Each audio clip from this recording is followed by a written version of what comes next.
say that's close to potable water. Okay. Right? So you can probably drink it, but I mean, it's filtered through all the rocks. sure. Yeah, But this is our piss dip. So don't ever drink anything coming out of here, right? You never know who's back there.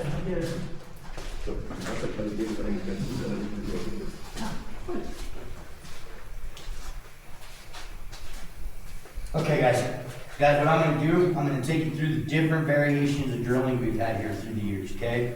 So guys, in 1904, if I would have hired on with this mine, I would have taken the Silverton Northern. That was a train that ran from Silverton out here and then on into Animas Forks.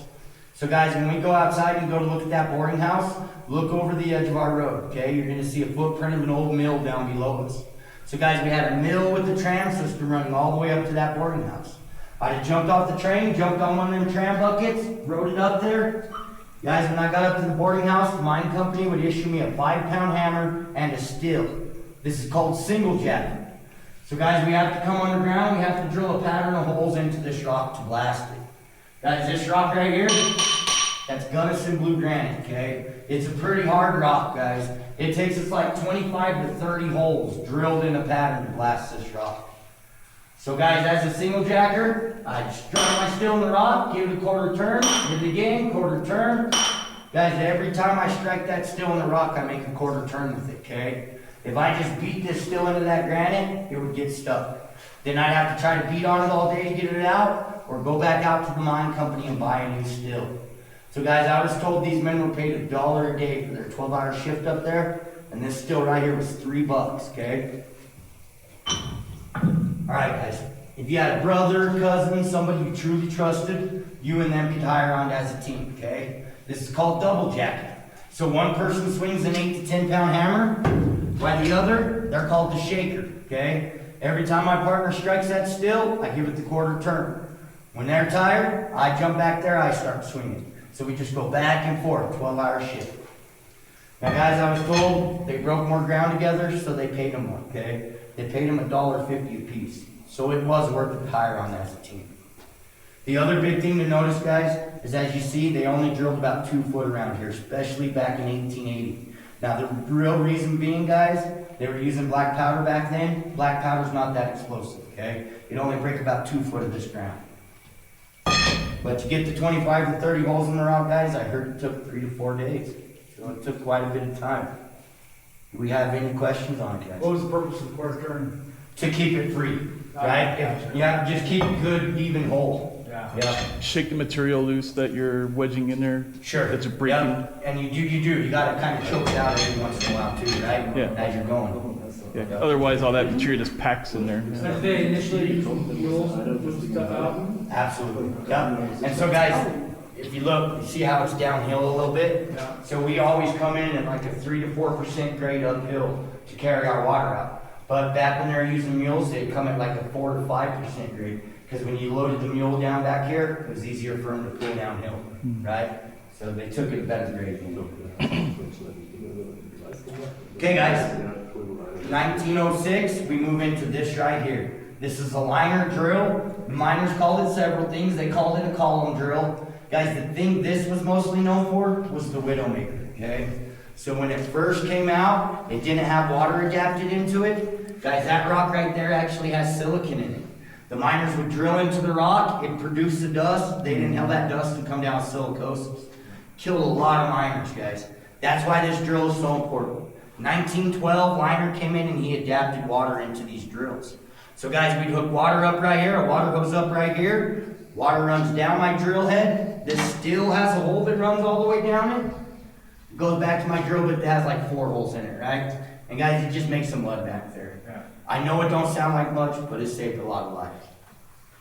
The real big thing is,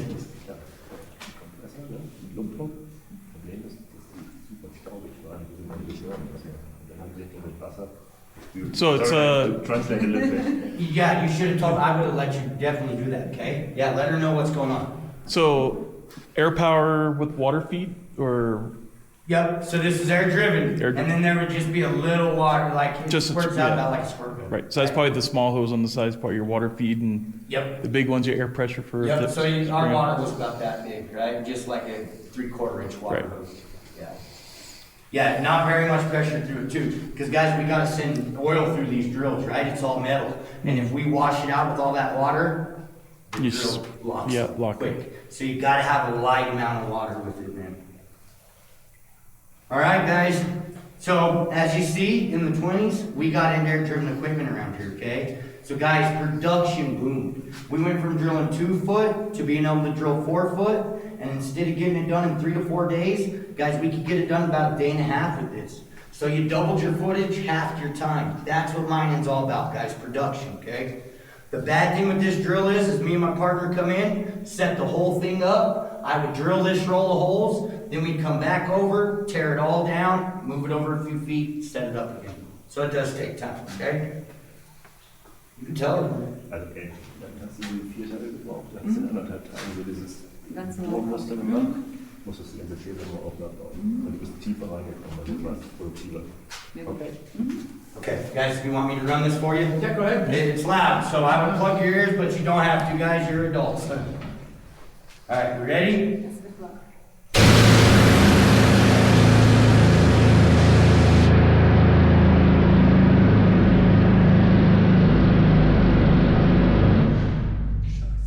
Es ist laut. So 10 to 12 hour shift, guys. Okay? Any questions with the liner? Nope. Okay, guys, early 30s, we move into this right here, okay? This is a jack leg, a Gardner Denver. So guys, 8 years ago when I was working in your A, this is still the piece of equipment we're using, okay? It's the most feasible piece of equipment. 30 Jahre hat er bis vor 8 Jahren gearbeitet. Pretty much the same thing, other than it's more. And then check this out. So see, I can pick it up by myself, right?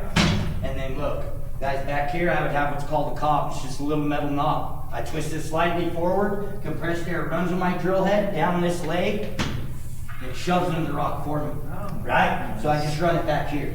Oh, okay. Yeah, How much does that weigh? about 110, 150, Okay. not much. A guy can run it, Right. right? Yep. So guys, as you see, we can pick them up. So guys, I would set up right here. I'd start drilling my roll of holes. My partner would set up on the other side of the drift. He'd start drilling his roll of holes, and then we just meet in the middle. So we should have 2 drills running in here at all times, okay? You guys want to hear this one? Yep. Sure. It's louder than that one, so. All right. Here we go, guys.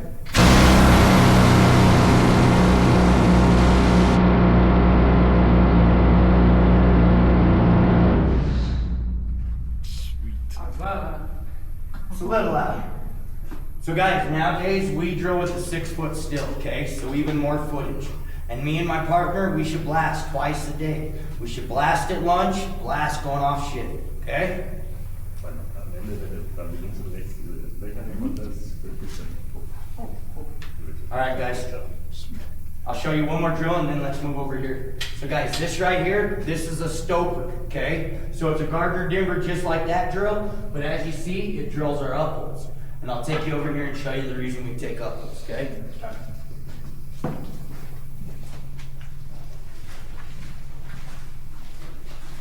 How deep is the, I'm looking straight, how far does that go? That only goes back like another 1,500 feet, not very far. That main line runs back another 4,000. Oh. It comes out to be right around a mile on that one. Okay. Yeah. Okay, guys, this is a raise. This runs up 650 feet and hits Dixie Lynn's secondary level. So guys, where that wooden trestle was coming out of the hillside, this runs up and hits that level, okay? Now we take these raises for 2 different reasons. One is to move men from level to level to start working, and 2 is to drop ore down to this level. So guys, this level down here is called main haulage, okay? That's why it's so wide. All the other levels above us would only be like 6 to 8 feet wide. It'd be a lot tighter than this, okay? All right, guys. Good? Ja.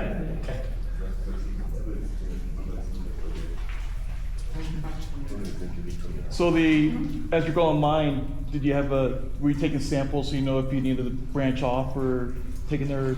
Well, I tell you, like when we were over there, Yeah. we had a geologist coming in every half of right in the morning and in the afternoon, and then we had engineers coming in too. and they're shooting sights for us, so we knew what exactly we were going into. But yes, every time we blasted, they'd come in and take a cut out of it, Right. tell us what we're going into. And they would direct you if you need to go what direction to Sure, go. but you're mostly staying, that quartz vein's gonna stay right in the center of your face, right? Neat. So we're just chasing that quartz.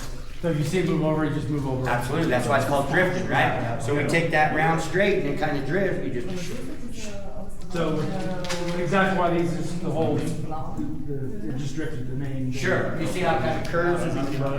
I mean, it does stay straight, but not exactly straight. Was haben wir hier von Material und wo soll es eigentlich lang gehen? Alright guys, so this right here, this is a cage. This would have held like 6, 7 guys. We would have piled in there with our lunch, dynamite, everything we needed for the day, right? There would have been a cable hooked to the top right there, ran up that 650 feet through a shiv block, and then back down to the hoistman and the hoist room back there. So guys, in your array, we actually had 14 levels running through the mine. We had the luxury of using walkie-talkies and repeaters to communicate. Guys, my grandfather and father didn't have that luxury. They actually had to use a bell system to communicate through the levels, okay? So guys, this bell would be down here next to the hoistman. There'd be another rope tied right there. Ran up that 650 feet to another bell with a rope tied onto it. So every level had a bell with rope connected, okay? Now guys, I'll be honest with you, I never had to use them, right? I mean, I don't know much of the signals. But I will tell you this, my grandfather told me back in the day, guys, the hoistman was usually the man that killed somebody, okay? And it really wasn't his fault. So if he's picking men up on that 3rd level, as they're stepping into the cage, a lot of times they'll kick rock down the raise. It bounces down the raise a little ways, hits the rope, dings the bell on the hoistman. He thinks it's time to take off, but guys are still getting in. Guys, he just crushed them up through there, right? How fast does it drop when you're going down? Good Especially if ride? you have your uncle that's running the hoist, Yeah. right? Because he can free fall you. Man, he'll just let it go and boom, then he'll lock you up. Just joking. Yeah. You don't want family members under here running stuff for you, man. Right? But they can go pretty good fast. Alright guys, this is a coffin skip. My grandfather and them could ride these, we can't ride these things anymore, okay? It's against the law for us to ride them. All we can do with these coffin skips is hoist our materials up into our stove. So I can send my drills, dynamite, lunchbox, just no men, okay? But guys, I'll hoist this for you, kind of show you how we move men and material. It's a little loud, guys, you might want to plug them in. So, da sind wir wieder. Not too bad. Alright guys, here we go.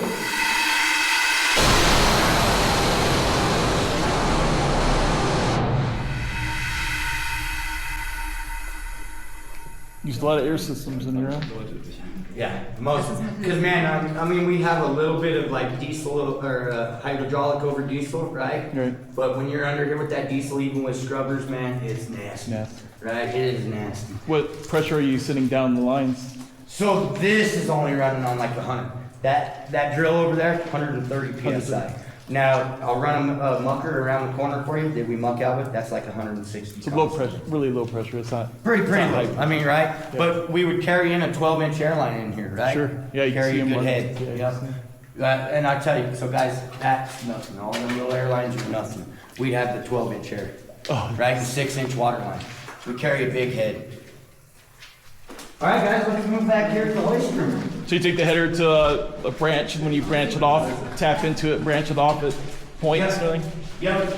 When we were going into different drifts and stuff? Right. Absolutely. And then every 100 foot, we'd have drops, air drops. So we could come back and bolt or do whatever we want. So every 100 foot goes a drop. Okay guys, so this is the hoist room right here, okay? So we would have 3 times as big a hoist as that little thing I just ran for you, bolted down right here. 3/4 inch cable running from the hoist up that incline. Guys, that incline runs up there 150 feet and hits the raise, okay? So our cable would go out into the raise, through a shiv block, up that 650 feet, through another shiv block, and come back down and connect to the cage out there. Now guys, when this was a hoist room, there was 2 big air doors right there, okay? The hoistman comes in here, he shuts them air doors. There's a lot of loud equipment being ran out there, guys. He's got to be able to hear the bell signal that would have been right there with the rope running up right there.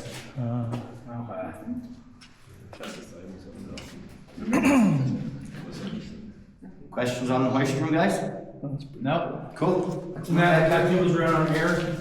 Well, no, they ran 440 back to here. Oh, So, you see this? This was poured in the 60s. So So they had a power pack sitting right here that ran in the 440 electric hoist. Oh, okay. Yeah, yeah, because I mean, at that time, they were pulling 30 so men up, right? So they had to have them big electric ones.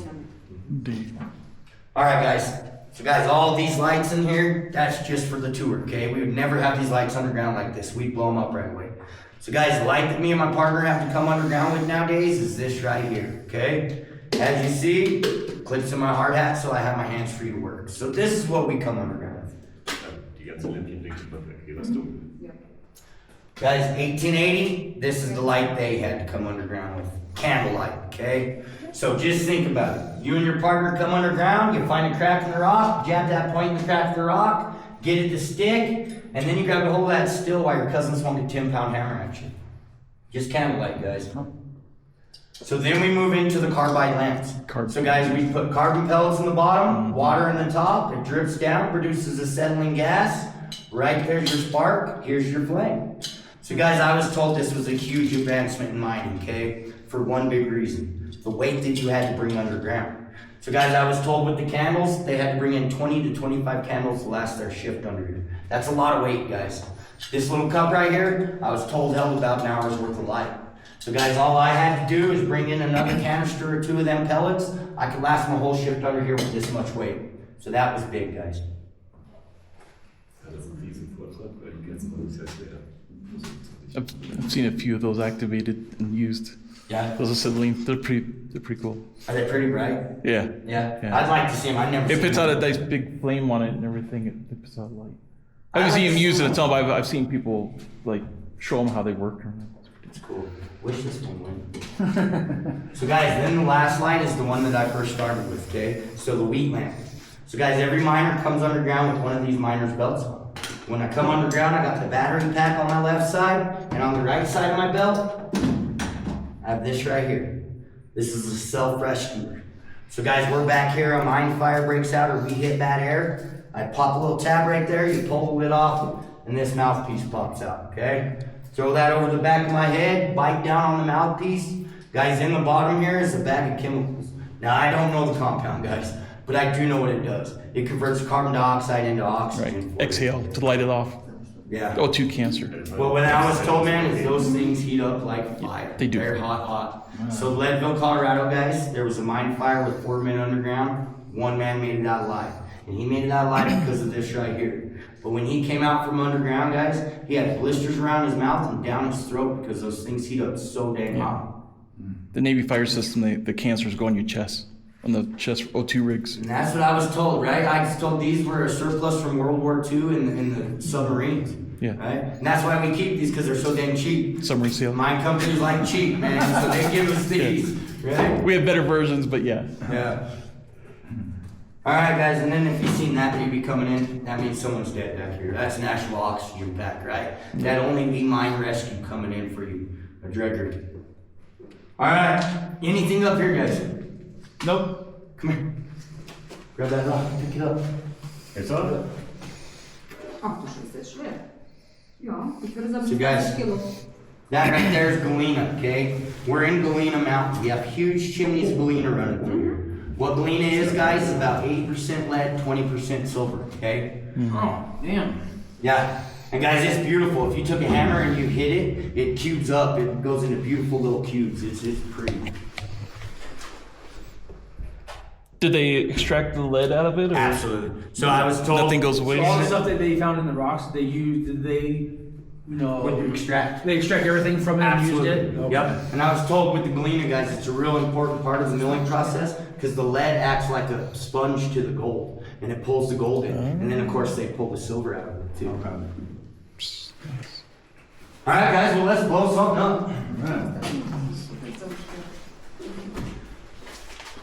And then that's just going to be the other quartz, guys. All quartz through there. Is quartz worthless or is it worth anything? Well, but up here, the gold always runs in the quartz. So we're always looking for that quartz. It's important. Like But did when they found the quartz, obviously, did they use quartz or anything else? I mean, no, it would go into your tails. Okay. Yep, it'd go into.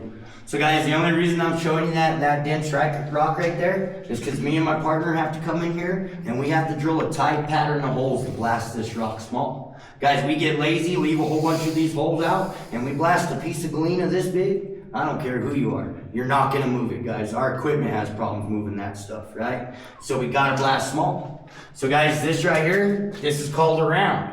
Here in the center of the round, guys, that is the most important part of it all. That's called a burn. Now we have hundreds of different burns for different types of rock. Like I was telling you, this is Gunnison Blue Granite, guys. I would never shoot that small of a burn in this hard rock, okay? It wouldn't break the rock.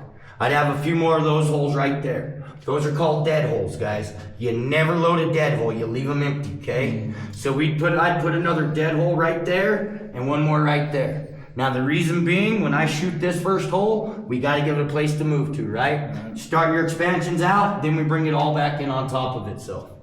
So guys, around that burn, we drill out a box. We put a hole there, there, there, and there. Then we come back, drill a diamond. Hole here, here, here, and here. Then I would start on this side of the box. I would drill a box over here. My partner would drill a box over there, and we diamond around it, okay? So that's how we break this ground, guys, is in a box diamond pattern. So you're creating a fissure into it, and then when you snap, when you break, when you detonate it, it You just start breaking, shatters. right? Yeah. Yep. In der Mitte ein spezielles Muster schaffen, damit es dann wirklich klein letztendlich. Alright guys, so guys, these blasting caps right here, these are called non-Ls, non-electrics, okay? And what they are, guys, is they're a shock tube. So it's just a hollow tube that sends sand down it. But guys, these are timed out in milliseconds nowadays, okay? That's all we need is that fraction of a second in here to start the brakes. So guys, how I would time this round out using these caps is we'd go like this. So we'd go aught, that's 0 instantly, 1 millisecond later, 2, 3, 4s, 5s, 6s, 7s, 8s, 9s, 10s, and then 16s, okay? So guys, it all goes off at once. It's just one big boom, right? You hear your caps go off, and then just one big kadoo. About 150 pounds of dynamite going off. Kleine Millisekunden Zeit versetzt. Das heißt, du fängst in der Mitte an zu zünden und dann geht es im Prinzip so gestuft raus. Wie Rose. Alright guys, we drilled out 8 foot wide, 8 foot tall by 6 foot deep. When we blast in the rocks on the ground, it comes out to be about 22 tons of rock.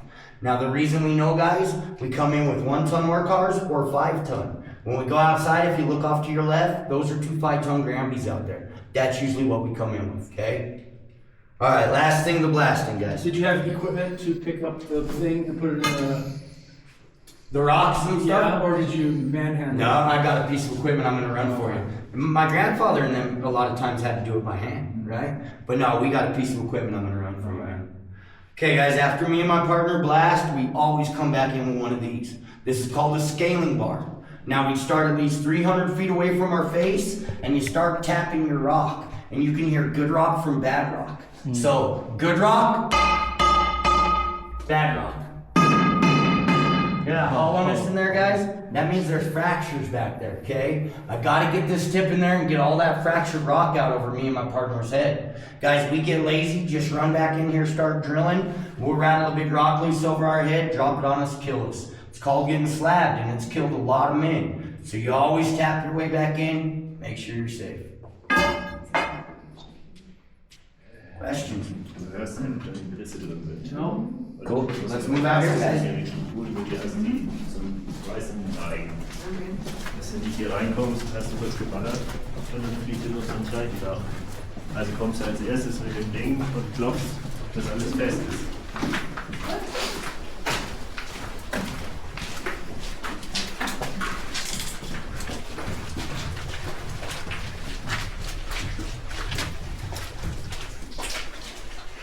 Alright guys, as you're coming by, just take a look up this little hole. I'm gonna be bringing that up, okay? Alright.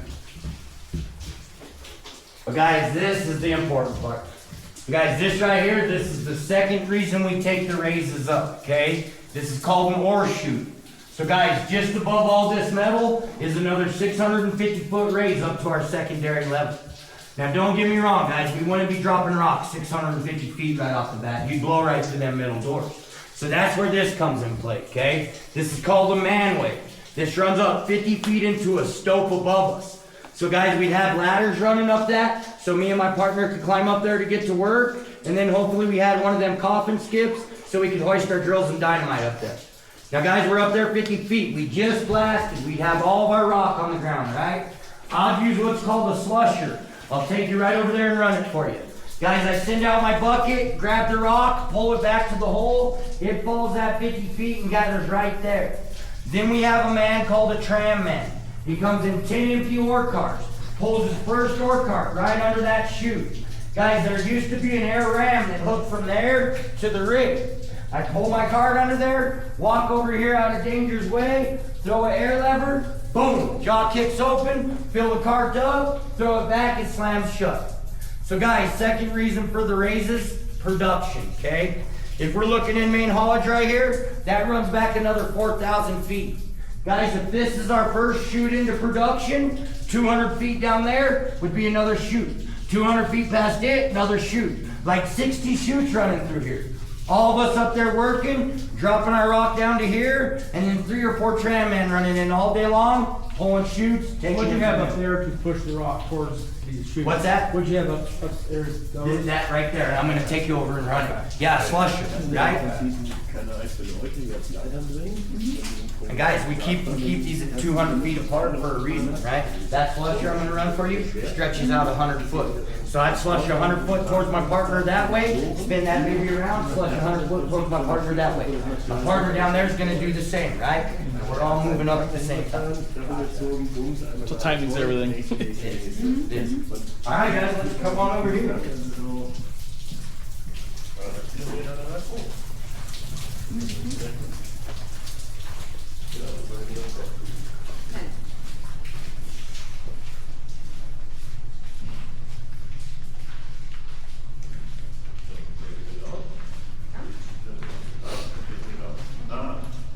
Okay guys, so this is the slusher. This would be up above us 50 feet in that stope I was telling you about.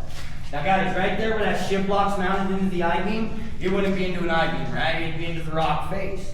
And we'd have a big heaping pile of rock slope back towards me. Guys, right here in front of me, I'd have that 50-foot hole dropping down to that horseshoe, okay? All right guys, this one's not that loud. Wo steht, da ist das Loch im Abkippen. Wenn Sie die Frage, wie schaffst du das dahin? No, it's fine. Just better than Disney. All right guys, here we go.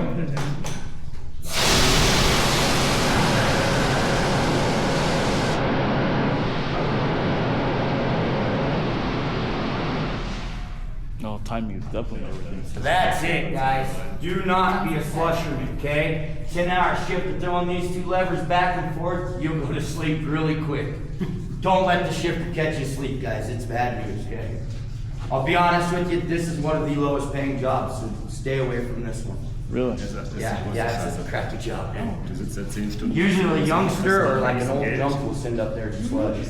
So if you get out of timing on the operating the air valves and everything, do you get it? Does it jam on you and Yeah. break the cable? Yeah, and what will happen is, you see how it tight lines? Yeah. When it tight lines, then it'll pull your pin out from up in the rock, right? And then you have to drag all your cable back up there.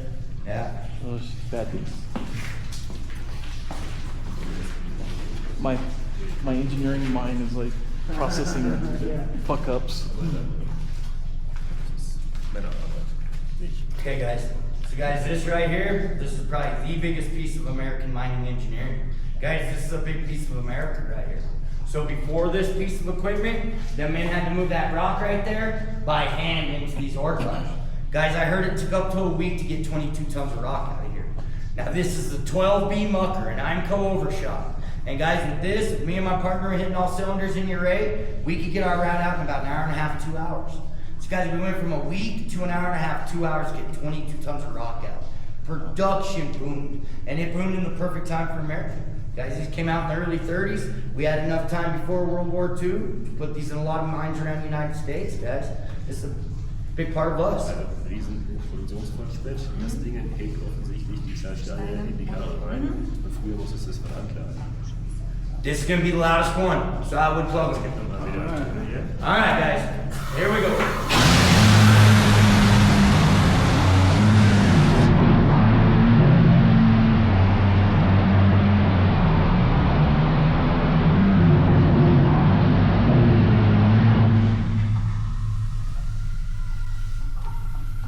So guys, did you see after I threw that first bucket as it was coming halfway back down, it hit about right here? They put this turntable down in here into a freeze pool, right? Pull on it, clean up over here, push on it, clean up over there. Guys, we gotta keep the whole drip clean, okay? We're running ditch over here on the left side, and we're laying down ties as we're going to spike down that road. So guys, that's a cycle. You should cycle twice a day. Drill, blast, muck, drill, blast, muck. So how would you get from this